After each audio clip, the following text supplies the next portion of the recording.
beautiful above the palace walls. They shine with equal splendor still above far humbler halls. I watch them from my window, but their bright entrancing glow reminds me of the freedom I gave up so long ago. The royal circlet of bright gold rests lightly on my brow.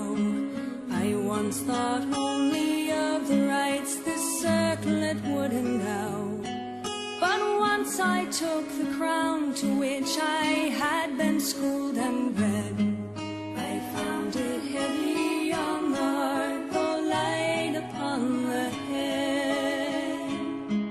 Although I am the head of state, in truth I am the least.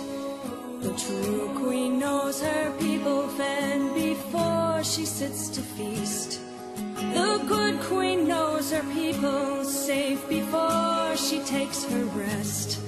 Thinks twice and thrice and yet again before she makes request. For they are all my children, all that I swore to defend. It is my duty to become both queen and trusted friend, and of my children high and low, from beggar to above, the dearest are my heralds who return my care with love. The dearest are my heralds, swift to spring to my command, who give me aid and fellowship, who always understand that land and people first have needs that I may not deny.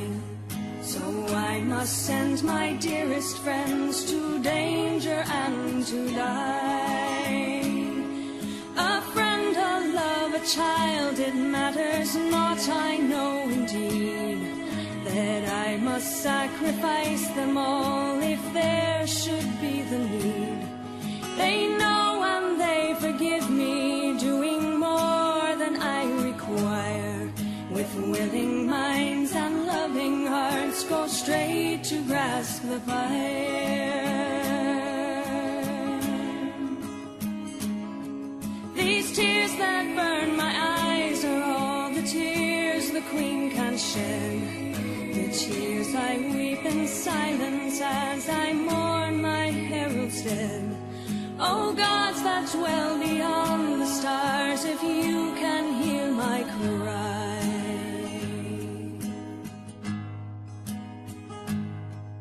and if you have compassion, let me send no more to